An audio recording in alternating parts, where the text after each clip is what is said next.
But we do begin tonight with the breaking news from the Supreme Court. The nation's highest court late today agreeing to hear former President Donald Trump's claim of absolute immunity from prosecution for actions he took while in office. The move comes after a lower court, a federal appeals court, had unanimously rejected Donald Trump's claim.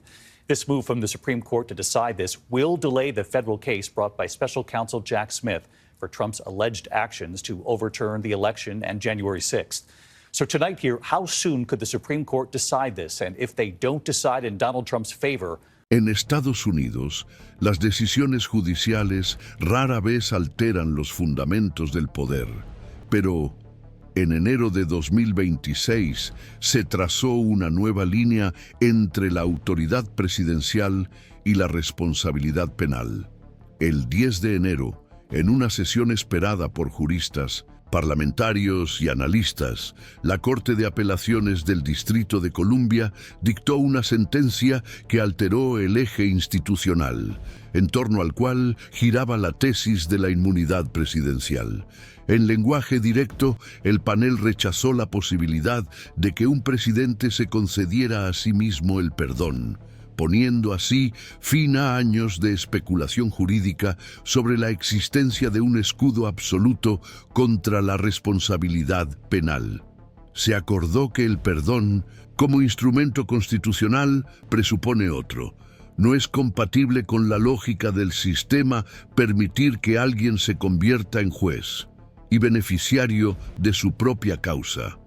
Lo que se definió esa mañana no fue solo el alcance de una cláusula jurídica, sino la supervivencia de un principio, la separación entre la autoridad institucional y el interés personal. El impacto del episodio no se limitó a la formalidad del juicio.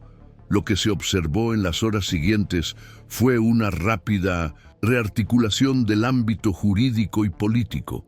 Los bufetes de abogados involucrados en la defensa de figuras cercanas al Ejecutivo comenzaron a revisar sus dictámenes. Los asesores legislativos empezaron a emitir alertas sobre las repercusiones de la decisión para los proyectos en trámite. En diferentes sectores, el mensaje captado era el mismo. El argumento del autoindulto, hasta entonces tratado como un recurso estratégico, había sido desplazado fuera del tablero. Esto no significaba que los obstáculos legales desaparecieran, sino que una de las vías de escape institucionales más controvertidas había sido formalmente cerrada. Para un sistema político construido sobre frenos, contrapesos y rendición de cuentas, este cierre tiene un peso estructural. La relevancia de la decisión se hace aún más evidente cuando se considera en el contexto de otro episodio ocurrido días antes, también en la capital federal. Durante una audiencia destinada a discutir el calendario del juicio sobre interferencia electoral, el juez responsable llamó la atención sobre el tono adoptado por la defensa y pidió que se redujera la intensidad retórica. Los abogados cercanos al presidente insistían en la tesis de que el volumen de pruebas hacía imposible cualquier juicio en un plazo razonable, mencionando más de 12 millones de páginas como barrera técnica. La Fiscalía, por su parte, sostenía que los documentos esenciales ya estaban organizados y destacados. El tribunal indicó que ninguna de las partes parecía realista. Pero lo que quedó evidente fue un movimiento de contención institucional. El uso exagerado de obstáculos procesales como estrategia de obstrucción comenzó a ser recibido con creciente escepticismo, incluso en los autos. Al mismo tiempo, decisiones paralelas en otros tribunales comenzaban a trazar un patrón. En Nueva York, una condena por falsificación de registros comerciales seguía técnicamente activa, aunque suspendida durante el ejercicio del mandato, e incluso esa suspensión, formalmente denominada exención incondicional, conlleva una advertencia. La pena puede reanudarse al término del mandato, sin necesidad de un nuevo juicio. El registro de la condena permanece. Y la lógica de que la presidencia borra automáticamente la responsabilidad anterior, ya no se sostiene ante la nueva interpretación del Tribunal de Apelaciones, aunque los efectos prácticos de la decisión tardarán en sentirse. El campo de protección institucional disponible para un presidente en ejercicio es más estrecho que hace unos meses. En este contexto, las expectativas en torno a la próxima audiencia pública con el exasesor especial Jack Smith han cobrado un nuevo impulso. Prevista para celebrarse en la Comisión Judicial de la Cámara de Representantes, la sesión promete exponer los fundamentos de las decisiones que llevaron a la formulación de cargos federales contra el presidente. Aunque el testimonio no tiene fuerza judicial, su valor simbólico y documental puede contribuir a consolidar la narrativa de que los procedimientos se basaron en fundamentos técnicos y legales, algo que parte de la opinión pública hasta ahora insiste en cuestionar. Smith ya había declarado en sesiones a puerta cerrada que sus decisiones se basaron exclusivamente en las pruebas recopiladas y en las deliberaciones de los grandes jurados. Ahora tendrá la oportunidad de decirlo ante las cámaras bajo juramento, en un escenario altamente polarizado. La decisión de comparecer y de hablar públicamente representa un gesto calculado que implica riesgos para su imagen, pero que también puede restaurar parte de la confianza en el proceso institucional. Es en momentos como este cuando el seguimiento continuo de los hechos se vuelve fundamental. En medio de un escenario volátil y jurídicamente complejo, este canal se propone seguir ofreciendo un análisis detallado, sin atajos, priorizando la comprensión de lo que está en juego y por qué es importante. Desde el punto de vista histórico, la decisión del Tribunal de Apelación no es la única pieza en movimiento. En julio de 2024, el Tribunal Supremo había definido un nuevo paradigma para el juicio de los actos presidenciales, dividiéndolos en tres categorías: poderes constitucionales centrales, actos oficiales periféricos y actos privados. Solo los primeros fueron reconocidos como protegidos por la inmunidad absoluta. Los demás están sujetos a evaluación judicial en distintos grados. Esto significa que, a diferencia de lo que sostenían los defensores de una protección amplia e irrestricta, el simple hecho de que una acción se haya realizado durante el mandato no garantiza la inmunidad. La separación entre lo que es institucional y lo que es personal volvió a ser el centro del debate, y con ella la posibilidad de rendir cuentas dejó de ser una hipótesis remota.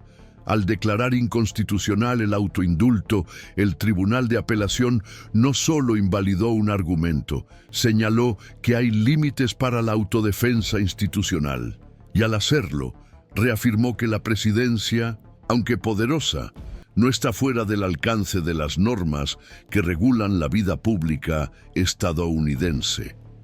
El efecto de esta decisión tal vez no sea inmediato, pero su significado ya opera en múltiples esferas, desde la retórica política hasta la práctica forense, desde las oficinas del Congreso hasta las mesas de los tribunales estatales. El precedente está sentado y con él comienza una nueva etapa en la larga historia de la relación entre poder y responsabilidad en los Estados Unidos. Es en este contexto que el sistema jurídico estadounidense comenzó a operar bajo una nueva gramática interpretativa. La decisión del Tribunal de Apelaciones que invalida el autoindulto no surgió de forma aislada ni representa un giro repentino. En realidad, es el punto de convergencia de una serie de movimientos paralelos que, en los últimos años, han rediseñado la forma en que se entiende la relación entre la autoridad presidencial y la responsabilidad penal. Uno de los pilares de esta transformación se remonta a la decisión del Tribunal Supremo en el caso Trump contra Estados Unidos. En julio de 2024, cuando se estableció la división tripartita de los actos presidenciales, clasificándolos entre acciones centrales, oficiales periféricas y actos privados. La aplicación de esta doctrina sentó un precedente para que los tribunales inferiores reevaluaran conductas que antes se consideraban blindadas. Esto afectó directamente al sustento jurídico de las estrategias de defensa que, hasta entonces, apostaban por la inmunidad como escudo absoluto. A partir de ese momento, diferentes esferas del Poder Judicial comenzaron a operar bajo un nuevo paradigma de filtrado institucional. La propia decisión del Tribunal de Apelaciones se basa en este marco, lo que indica que la opinión dominante ya no considera aceptable el uso del cargo como instrumento automático de obstrucción. El precedente va más allá del caso individual de Donald Trump. Implica una reinterpretación de la cláusula de perdón del artículo 2 de la Constitución. Una disposición que, aunque amplia, siempre se ha entendido como relacional. Un gesto de clemencia de un agente público You don't hand matches al declarar to an que este arsonist, gesto no and you puede don't give power to an... El tribunal no solo protege la integridad del texto constitucional, sino que también evita que la presidencia se convierta, en la práctica, en una zona franca institucional, libre de responsabilidad por definición. Esta convergencia ayuda a entender por qué, incluso con el retroceso de algunos procesos federales tras las elecciones de 2024, el debate sobre la responsabilidad presidencial siguió avanzando en los tribunales estatales y en los tribunales de apelación. La suspensión de las investigaciones dirigidas por Jack Smith, por ejemplo, se justificó basándose en la doctrina del Departamento de Justicia, que impide la imputación de un presidente en ejercicio. Aún así, los hechos investigados no fueron anulados. Permanecieron documentados, procesalmente viables y a la espera del fin del mandato. La suspensión, en este caso, no funcionó como una absolución, sino como una congelación técnica. Y la decisión del Tribunal de Distrito de Columbia refuerza esta interpretación. El tiempo político puede interrumpir momentáneamente el curso de un proceso, pero no borra su materialidad jurídica.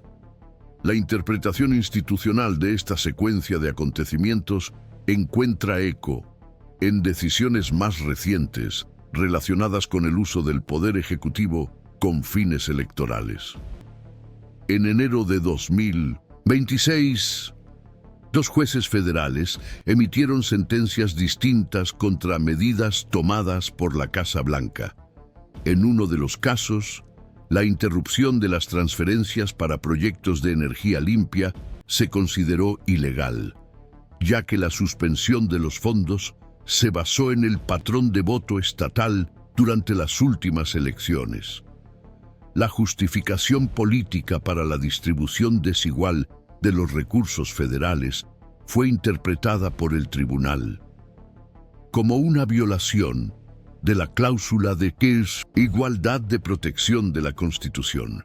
El mismo día, otra decisión judicial autorizó la reanudación de las obras de un parque eólico marítimo que había sido suspendido por orden del Ejecutivo, basándose en argumentos considerados insuficientes.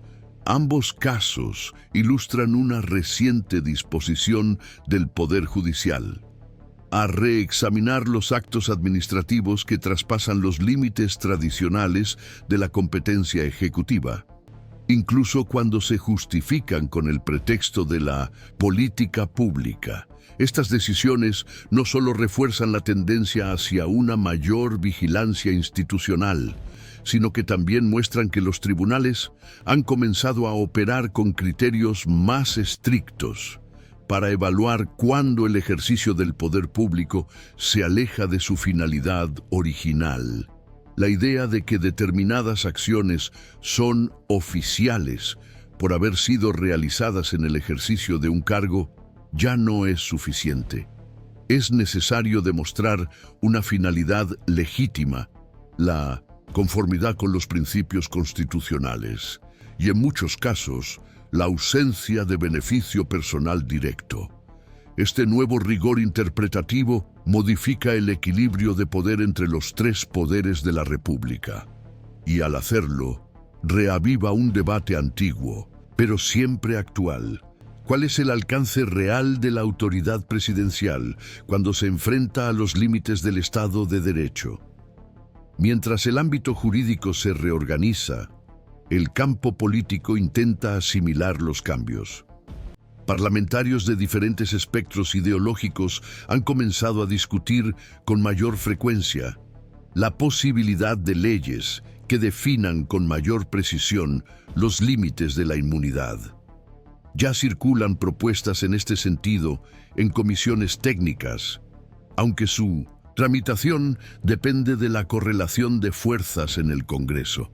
Al mismo tiempo, los sectores académicos y los centros de investigación en derecho constitucional han intensificado la producción de estudios sobre el tema, proponiendo interpretaciones alternativas que dialogan directamente con el espíritu de la decisión del Tribunal de Apelaciones. Entre los argumentos en debate, destaca el de que la presidencia, por su centralidad y poder, debería estar sujeta a mecanismos de rendición de cuentas aún más rígidos que otros cargos públicos, precisamente para evitar que el cargo se convierta en un punto ciego institucional.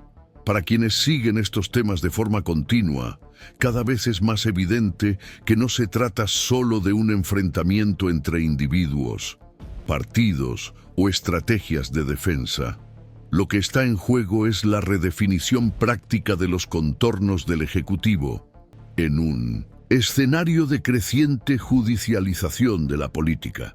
La forma en que los tribunales responden a estas presiones revela, en la práctica, el grado de resistencia del sistema a los intentos de uso estratégico de sus lagunas. Y en este proceso, cada nueva decisión crea un precedente que, aunque no sea definitivo, delimita un nuevo terreno interpretativo. Es sobre este terreno que se construirán los próximos capítulos de este enfrentamiento institucional. Nuestro compromiso aquí es seguir cada una de estas capas con profundidad y responsabilidad, siempre centrándonos en lo que significan para el funcionamiento duradero de las instituciones. Al observar el escenario desde este ángulo, es posible ver más que solo casos aislados. Es posible percibir patrones, rupturas y la reconfiguración en curso. La decisión sobre el autoindulto puede parecer, a primera vista, un punto específico en el mapa jurídico, pero su fuerza reside precisamente en lo que representa: la negación de la idea de que el poder, en su cúmulo, puede autorregularse sin interferencias, y la reafirmación de que el principio de responsabilidad sigue funcionando como núcleo vital de la democracia constitucional estadounidense. Con este telón de fondo se perfila, con cada vez más detalles, la disputa jurídica más compleja de las últimas décadas, y con ese mismo grado de atención, seguiremos acompañando sus próximos pasos. La forma en que la Corte de Apelaciones interpretó el tema del autoindulto presidencial crea un nuevo campo de disputa jurídica, mucho mayor que el caso en sí, porque afecta directamente los límites de la responsabilidad de un presidente dentro del sistema constitucional de los Estados Unidos. Hasta ahora, no existe consenso entre los juristas sobre el peso práctico de esta interpretación, principalmente porque surgió en un momento en el que aún se mantienen activos diversos mecanismos de contención institucional. Hay expertos que ven esta interpretación como un hito decisivo, capaz de redefinir la frontera entre el poder y el límite basándose en una lectura más estricta de la Constitución. Otros, por el contrario, argumentan que el precedente aún no tiene fuerza nacional consolidada y que su impacto real depende de la confirmación en instancias superiores. Hasta el momento, la Corte Suprema no se ha pronunciado de manera directa y definitiva sobre la constitucionalidad del autoindulto. Y esta ausencia mantiene una zona de indefinición que influye tanto en el comportamiento cauteloso de los operadores del derecho como en el discurso de los actores políticos que siguen explotando la ambigüedad como estrategia de supervivencia jurídica. Este impasse cobra aún más importancia cuando se interpreta junto con la decisión anterior de la Corte Suprema, la que estructuró la división tripartita de los actos presidenciales. Al mismo tiempo que el tribunal fue explícito al afirmar que los actos privados no están protegidos por la inmunidad, también estableció límites relevantes en el uso de pruebas procedentes de acciones oficiales en procesos penales. Esto plantea un problema práctico de gran alcance. En situaciones en las que las conductas oficiales y las privadas se mezclan o se superponen, ¿cómo se puede probar un posible delito sin recurrir a pruebas obtenidas durante el ejercicio del cargo? Los juristas que participaron en análisis técnicos y dictámenes sobre esta nueva arquitectura advierten que esta prohibición probatoria puede, en la práctica, bloquear investigaciones completas, incluso cuando existan indicios consistentes y material suficiente para sospechar. Esto no significa que la impunidad sea automática, pero sí reconoce que el nuevo modelo crea un nivel de exigencia probatoria mucho más elevado, con un impacto directo en los casos aún en curso y en la propia viabilidad de futuras acusaciones. Ni siquiera dentro de la magistratura el panorama es homogéneo. Parte de los jueces y ministros ven en este nuevo arreglo un riesgo institucional a largo plazo. La disidencia registrada en la Corte Suprema, especialmente en las manifestaciones de las juezas Sonia Sotomayor y Ketanji Brown Jackson, revela un temor central: que el sistema esté construyendo una estructura que dificulte, de forma permanente, la responsabilidad penal de un presidente. Para quienes defienden estas posiciones, el problema no es solo un abuso puntual, sino el riesgo de convertir la excepcionalidad en norma, institucionalizando un escudo que amplía la distancia entre la presidencia y la aplicación común de la ley. Sostienen que, al exigir filtros judiciales previos para definir lo que puede o no puede ser procesado, el Poder Judicial ocupa un espacio que normalmente pertenece al jurado, asumiendo un papel de evaluación anticipada de los hechos. Esto desplaza el funcionamiento tradicional del sistema y transforma la presidencia en un territorio jurídicamente privilegiado, donde el camino hacia la responsabilidad se vuelve estrecho, técnico y fácilmente bloqueado. Por su parte, la opinión mayoritaria interpreta este modelo como una protección necesaria contra la transformación del derecho penal en una herramienta de represalia política. Una preocupación que también encuentra apoyo en sectores que temen que la judicialización excesiva desorganice el equilibrio entre los poderes. A pesar de la controversia abierta, algunos efectos ya se manifiestan de forma concreta en el panorama jurídico. El caso de Nueva York, que resultó en la condena de Donald Trump por falsificación de registros comerciales, sigue siendo tratado como un punto de inflexión simbólico e institucional.